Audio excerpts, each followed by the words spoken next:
حضرت عرفہ بن ربی حضور کے غلام ہے، وہ روایت کرتے ہیں، کہتے ہیں جب جبلہ اہم کے خلاف ہم لڑنے گئے تو روم کی فوجیں بھی تھی اور عرب کے دیگر قبائل کی فوجیں بھی.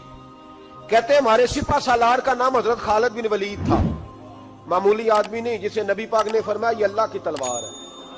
سیف اللہ خالد بن ولید سپہ سالار تھے، لیکن کہتے ہیں کہ ہم نے ذرا سا حملہ کیا تو انہوں نے اتنی سخت ہم پر مزاحمت کی کہ مسلمان کہنے لگے آج بچ کے نہیں جائیں گے. کہتے ہیں ہم سارے حضرت خالد بن ولید کے قریب گئے. یہ کوئی ہم نے نہیں حوالہ لکھا، یہ تاریخ اسلام، ان کو سارے مسالک پڑھتے. کہا حضرت خالد بن ولید سے کہ حضور مسئلہ کیا ہے؟ کسی جنگ میں پیچھے نہیں اٹھے، آج کیا ہوا؟ جناب خالد بن ولید کہنے لگے میری ٹوپی گھر رہ گئی ہے. میری کوئی نہیں سمجھ آئی آپ کو؟ میری تو نے کہا حضرت صاحب ٹوپی ہم سے لے لیں. کہنے لگے وہ والی نہیں، میرے والی رہ گئی ہے. کہا ٹوپی کا جنگ سے کیا مطلب ہوا؟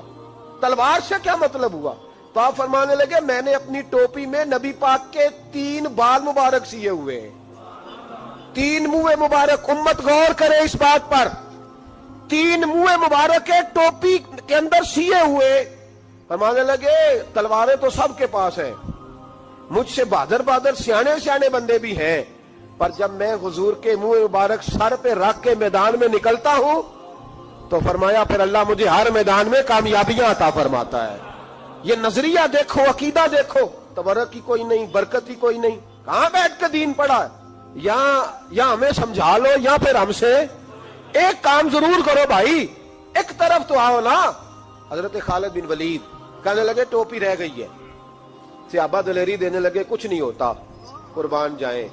حضرت ابو عبادہ بن جراح کہتا ہے میں مدینے میں سویا ہوا تھا تو نبی پاک مجھے خواب میں ملے. حضور نے فرمایا میرے خالد کے گرد فوجیں چڑھ گئیں، تو یہاں سویا ہوا ہے، اٹھ پکڑ بندے چل پہنچ میدان میں. کہتے میں نے حضرت ابو عبادہ بن جراح کہتے ہیں میں صبح اٹھتے ہی میں نے لشکر تیار کیے، گھوڑے دوڑائے، مدد کے لیے نکلے. جب ہم رستے میں جا رہے تھے تو ایک ہمیں نوجوان ملا گھوڑے پہ، سر پٹ گھوڑا دوڑا رہا ہے اور بڑی اس کی تیزی ہے. کہتے ہم نے آواز دی تو اس نے اور تیز کر دیا. حضرت خالد بن ولید کے میدان کے قریب پہنچ گیا. کہتے میں نے 2 سپاہی دوڑائے، میں نے جا کے کہا اسے روکو، کون ہے؟ کہتے جب ہم قریب گئے نا تو اس نے کہا پیچھے ہٹ جاؤ، قریب نہ آنا. کہتے ہم نے کہا تو کون ہے؟ کہنے لگے میں حضرت خالد بن ولید کی زوجہ ہوں، میں ان کی اہلیہ ہوں. تو کہا آپ کدھر جا رہی ہیں؟ کہنے لگی وہ منہ مبارک والی ٹوپی گھر بھول گئے تھے، اور ٹوپی بھول گئے تھے. سارے راز نہیں جانتے، میں بیوی ہوں، میں جانتی ہوں کہ خالد کو کامیابی ملتی تھی مصطفیٰ کے تبرک کی برکت سے. وہ ٹوپی بھول گیا ہے، مسئلہ بن گیا ہوگا. ٹوپی پہ نظر پڑی ہے تو مجھے کوئی اور ملا نہیں تو میں خود دینے جا رہی ہوں. حضرت ابو عبادہ بن جراح کہتے ہیں ہم نے کہا کہ ہمیں دے دو بہن، ہم دے دیں گے. کہنے لگے نہیں، ہمیں پتا ہے اس کا ادب کس طرح کرنا ہے، کیونکہ ہمارے گھر میں رہتی ہے تو ہمیں پتا ہے ادب. اور یارو اگر یہ ذائقہ ہی نہیں تو پھر تجھے حضور کی عزت کا پتہ ہی نہیں. اگر تو حضور کے تبرک سے آشنا ہی نہیں پھر تجھے پتہ ہی نہیں رسول اللہ کے مقام کا. اقبال کہنے لگے اگر باؤ نہ رسیدی تمام بول حدیث، اگر تو حضور کے قدموں تک نہیں پہنچا پھر تو ابو لہب کے کھاتے میں جائیں گی تیری نمازیں. میرے مصطفیٰ کریم سید عالم صلی اللہ علیہ وسلم کی وہ ٹوپی لے کر زوجہ کہنے لگی تمہیں ادب کا نہیں پتا، میں ہی جاؤں گی. کہا چلو. کہتی وہ دوڑی گئی. حضرت خالد بن ولید کہتے ہیں اچانک میری نظر پڑی تو کافروں کی فوج تنی ہوئی تھی، وہ ٹوٹنے لگی اور ایک شاہ سوار دوڑا آ رہا ہے. تو میں نے کہا یہ اکیلا جوان صفے کاٹتا آ رہا ہے، ہم لڑ رہے تھے تو یہ فوج ہم پر چڑھ آئی تھی، اکیلا جوان. کہتے ہیں جب وہ جوان قریب آیا تو خالد بن ولید کہنے لگے جوان تو کون ہے؟ اکیلے نے سب کھول دی. تو کہتے ہیں زوجہ بول کے کہنے لگی نہیں، مسئلہ جوان کا یا کمزور کا نہیں خالد، مسئلہ یہ ہے کہ ٹوپی آج میرے پاس ہے. مسئلہ یہ ہے کہ ٹوپی آج اصل شے میرے پاس ہے تو اس لیے صفے کاٹتی جا رہی ہوں، ورنہ مجھے تو چھری بڑی مشکل سے چلانی آتی ہے. ٹوپی آج میرے پاس ہے. یہ ہے ارض جنت، یہ طیبہ کی زمین ہے، جنت بھی یہی، مال کے جنت بھی یہی ہے. یہ میرے محبوب پاک کے تبرک کی برکت ہے. حضرت خالد بن ولید رضی اللہ تعالیٰ عنہ کو زوجہ کہنے لگی ٹوپی آ گئی ہے، ٹوپی آئی ہے تو سمجھ لو فتح بھی آ گئی ہے۔ حضرت خالد بن ولید نے ٹوپی پہنی، اتنی دیر میں حضرت ابو عبیدہ بن جراح بھی آ گئے، کہنے لگے تگڑے رہنا، پہنچ گئے ہیں۔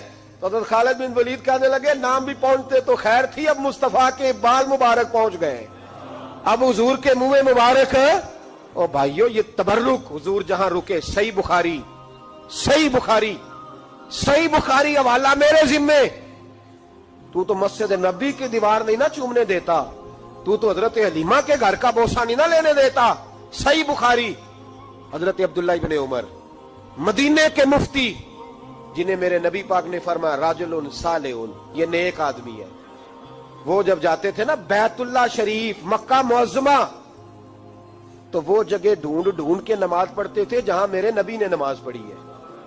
سارا بیت اللہ حرم نہیں، لیکن وہ جگہ ڈھونڈ ڈھونڈ کے جہاں میرے رسول نے نماز پڑھی ہے، حضور نے جہاں نماز پڑھی۔ بھائیو اگر حضور علیہ السلام کے قدموں کی مٹی سے پیار ہوگا تبھی تو مصطفیٰ سے ہوگا، لیکن یہاں یہ ظلم ہے امت کے ساتھ، یہ زیادتی ہے۔ میں کہتا ہوں کہ یہاں ہمیں بتاؤ ان حدیثوں کا کیا ترجمہ کریں، قرآن مجید کی ان آیات کا کیا ترجمہ۔ حضرت ام سلمہ حضور کی زوجہ ہیں، بخاری مسلم، ان کے پاس حضور کا ایک بال مبارک تھا، چاندی کی ڈیبیا میں بند کر کے رکھا ہوا ہے۔ جو لا علاج مریض ہوتا وہ حضرت ام سلمہ کے پاس لایا جاتا، وہ کہتی پیالے میں تھوڑا پانی لاؤ، پیالے میں پانی آتا تو وہ منہ مبارک کو پیالے میں ذرا بھگو دیتی، کہتی لو پی لو، اللہ شفا عطا کر دے گا۔ لا علاج۔ حضرت انس بن مالک 10 سال حضور کی نوکری کی، لوگ پوچھتے انس کیا کمایا ہے، کہنے لگے جو کمایا ہے وہ صندوق میں بند کر کے رکھا ہے۔ 10 سال نوکری کی نبی پاک، جو کمایا بند کر کے، انتقال کا وقت آیا تو حضرت ثابت بنانی کو بلایا، آپ کے شاگرد تھے، کہنے لگے جب بکسا کھول کے لا، کھول کے لائے تو ایک ڈبیا نکلی، فرمایا اسے بھی کھول، جب اسے بھی کھولا ایک منہ مبارک نکلا، کل زندگی کی کمائی، نبی پاک کا اقبال مبارک۔ کہا اس کا کیا کرنا ہے، فرمانے لگے جب مر جاؤں نا غسل دے کے تو میری منہ کھول کے زبان کے نیچے رکھ دینا۔ حضور اس کا کیا فائدہ، پر میں جب فرشتے حساب لینے آئیں گے من ربو کا بولیں گے، پہلا لفظ کہنے کے لیے منہ کھولوں گا تو سامنے حضور کا منہ مبارک ہوگا۔ پسے مردن فرشتوں نے جو تلاشی لی تو کیا نکلا، فقط ایک دل کے گوشے سے خیال مصطفیٰ نکلا۔ اور میرے اعلیٰ حضرت مشورہ دیتے ہیں، کہتے ہیں لحد میں عشق رخ شاہ کا داغ لے کے چلے، ہم نے اندھیری رات سنی تھی چراغ لے کے چلے۔ نبی کریم صلی اللہ تعالی علیہ وآلہ وسلم کو اللہ تعالیٰ نے اپنا آخری اور محبوب پیغمبر بنایا، تو حضور علیہ السلام نے تکمیل انسانیت کے لیے ساری ہدایات اپنے کرم سے اپنی امت کو عطا فرمائی۔ جب ہم یہ لفظ بولتے ہیں نا کہ نبی پاک کی سیرت کامل ہے، مکمل ہے، اکمل ہے، تو یہ ایک بہت بڑی بات ہے، یہ چھوٹی بات نہیں ہے۔ دنیا میں کوئی چیز بھی مکمل نہیں، آپ کروڑوں روپے کا گھر بنا دیں تو محسوس ہوتا ہے کہ کہیں نہ کہیں کوئی کمزوری رہ گئی ہے۔ دنیا میں کوئی چیز مکمل نہیں، اگر کوئی چیز مکمل اور کامل ہے تو وہ رسول پاک کی ذات گرامی ہے۔ اللہ تعالیٰ نے نبی پاک علیہ السلام کو ہر لحاظ سے کامل، مکمل اور اکمل بنایا، ہر لحاظ سے۔ اور نبی پاک علیہ السلام کی سیرت اور صورت کے اندر اللہ تعالیٰ نے ایسی جاذبیت رکھی، ایسی کشش رکھی۔ حضرت عبداللہ ابن عباس رضی اللہ تعالیٰ عنہ فرمایا کرتے ہیں، آپ فرماتے ہیں کہ نبی پاک علیہ السلام کوئی معجزہ نہ بھی دکھاتے، حضور ڈوبے ہوئے سورج کو واپس نہ بھی بلاتے، چاند کے 2 ٹکڑے نہ بھی، درخت سجدے نہ بھی کرتے، کلمہ نہ بھی پڑھتے، تو فرماتے محبوب کا چہرہ ہی ایسا تھا، لوگوں نے دیکھتے جانا تھا اور کلمہ پڑھتے جانا۔ وہ جاذبیت، وہ حسن، وہ رعنائی، وہ چیزیں ایسی ہوتی ہیں جو قابل کشش ہوتی ہیں انسان کے لیے۔ تبھی تقاضا ہوتا ہے بندے کا کہ وہ چیز بندے کو اپنی طرف کھینچتی ہے۔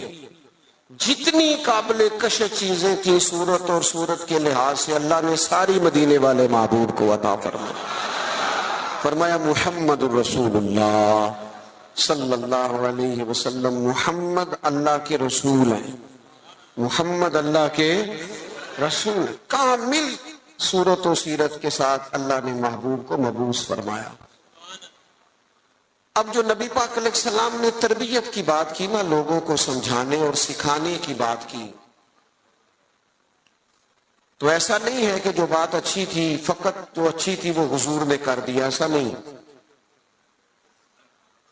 بلکہ محبوب فرماتے ہیں میں مکارم اخلاق کی تکمیل کے لیے آیا ہوں، یعنی حضور نے وہ اچھی بات کی ہے کہ اس سے زیادہ اچھی بات ہو سکتی نہیں، آخری درجہ ہے خیر کا، اس سے زیادہ اچھی بات ہو نہیں سکتی۔ اللہ کے محبوب علیہ السلام نے جو تربیت فرمائی لوگوں کی تو وہ تربیت تھی یتلو علیکم آیاتنا ویزکیکم، کہ محبوب تم پر آیتیں پڑھیں گے اور تمہارے باطن کو پاک فرما دیں گے۔ نبی پاک علیہ السلام کے سامنے جو جماعت آئی نا، سب سے پہلے حضور نے جن کی تربیت کی، سب سے جن لوگوں کو نبی پاک علیہ السلام سے فیض لینے کا اور امت میں بانٹنے کا اللہ تبارک و تعالیٰ نے موقع عطا کیا، وہ نبی پاک کے اہل بیت ہیں اور حضور کے صحابہ کرام ہیں۔ جو دنیا کے بہترین لوگ تھے نا، بہترین عقل و خرد کے لحاظ سے، فہم و فراست کے لحاظ سے، تقوی اور روحانیت کے لحاظ سے جو بہترین لوگ تھے، وہ اللہ تعالیٰ نے اپنے محبوب کی غلامی کے